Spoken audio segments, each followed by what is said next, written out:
Yo quisiera hoy conversar sobre la naturaleza de la iglesia.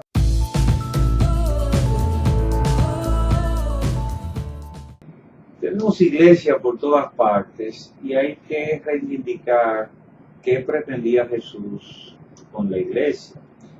Una confusión que existe hoy día es que se entiende iglesia el templo. Eso es falso, porque Jesús ni siquiera enseñó a sus discípulos a construir templos.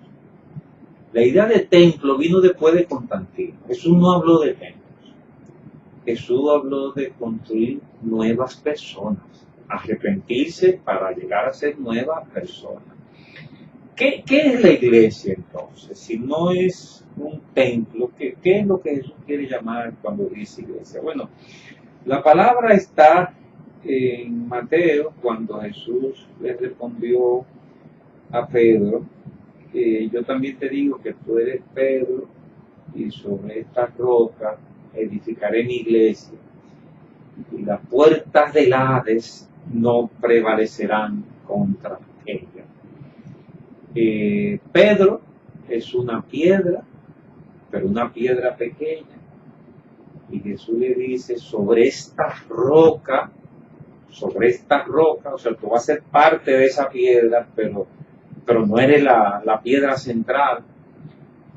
Sobre esta roca, que es la declaración de Pedro, es otro tema para otro día. La roca es Jesucristo, a quien Pedro había declarado. Entonces Jesús le dice, sobre esta roca edificaré mi iglesia. ¿Pero qué significa iglesia? Bueno, la palabra iglesia es asamblea, una asamblea popular, como existía en Grecia en el pasado. Eran asambleas de ciudadanos para resolver una cuestión. Y Jesús dice aquí, yo formaré mi asamblea, mi grupo de ciudadanos para los asuntos ciudadanos. O sea, la asamblea de Jesucristo es una asamblea alrededor de dos mandamientos fundamentales: amar a Dios sobre todas las cosas y al prójimo como a ti mismo. O sea, la asamblea de Jesucristo no es un refugio simplemente para los pecados que están en el mundo. Sí lo es. Nos separa del pecado del mundo. Pero la asamblea de Jesucristo es un lugar donde las cosas se hacen conforme a la voluntad de Dios. Y de esa manera sirve de modelo a la sociedad a su alrededor. O sea, lo que pasa en la asamblea, en la iglesia, especialmente en una iglesia local, establecida en tal lugar, esa iglesia debe fungir como un modelo de lo que Dios quiere que suceda entre los seres humanos. Un modelo del reino de los cielos, que Jesucristo va a establecer al final de la historia. O sea, la promesa de Jesús es que Él volverá y que al final establecerá un reino ideal sobre todo el planeta. Pero hoy la iglesia tiene la responsabilidad de ser ese reino ideal. ¿De qué manera? Primero, formando hombres nuevos para que sean parte de la iglesia. Hombres con unas relaciones diferentes. O sea, en la iglesia del Nuevo Testamento no había diferencia ni acepción de personas por raza, sexo,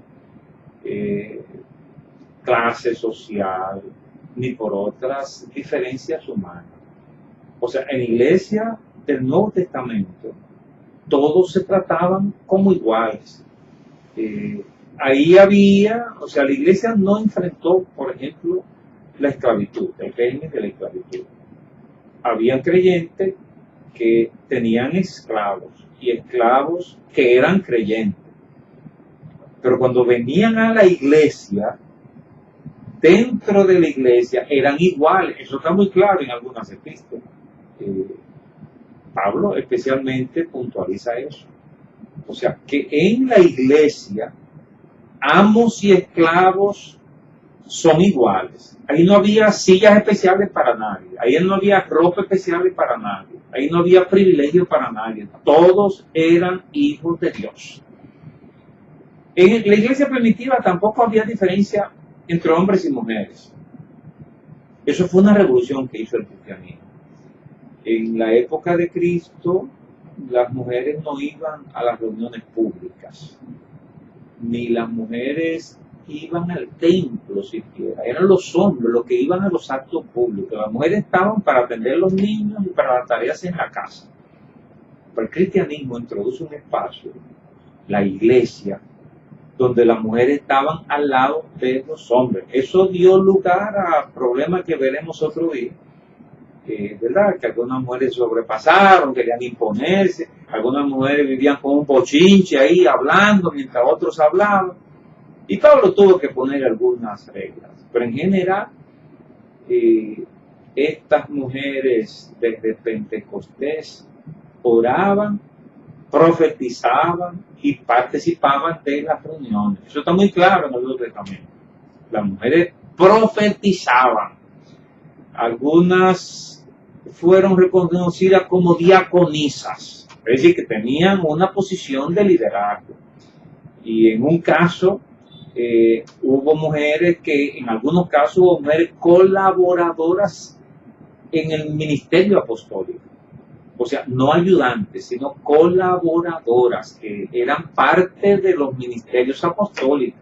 O sea, que hubo mujeres a todos los niveles del liderazgo, y asumiendo todos los ministerios que se describen en el Nuevo Testamento. La iglesia, además, era una sociedad democrática, sorprendente en aquellos tiempos, que tomaba decisiones congregacionales. O sea, a pesar del régimen imperante, en la iglesia los líderes se escogían en asamblea por voto de los miembros. Es un fenómeno bonito ver como los apóstoles, cuando van a escoger el sucesor de Judas, reúnen a todos los discípulos, y hay como 120 ahí que participan, las mujeres, los apóstoles y todos los que estaban allí. Y cuando en Hechos capítulo 6 van a escoger los 7 líderes, ahí participan todos. O sea, hay un estilo congregacional. El estilo clerical vino después. La idea de que la iglesia tiene poder para decidir, imponerse, eso viene después. O sea, la iglesia primitiva es un modelo de organización democrático parlamentario. Y finalmente era una sociedad con un liderazgo horizontal. Eso es hermoso ver el funcionamiento de los apóstoles. Después de Constantino vino una degeneración de este modelo y se estableció la pirámide. Copiando del imperio se estableció la pirámide. Pero lo que hubo en la iglesia primitiva fue el círculo apostólico. Pedro era primero entre iguales, pero entre iguales. Tomaban decisiones por consenso. De esa manera, la iglesia modeló para la sociedad lo que era la voluntad de Dios. Una sociedad, una comunidad donde no había acepción de personas por raza, sexo, ni clase social. Una sociedad donde el hombre y la mujer eran igualmente aceptados y partícipes, sin diferencia.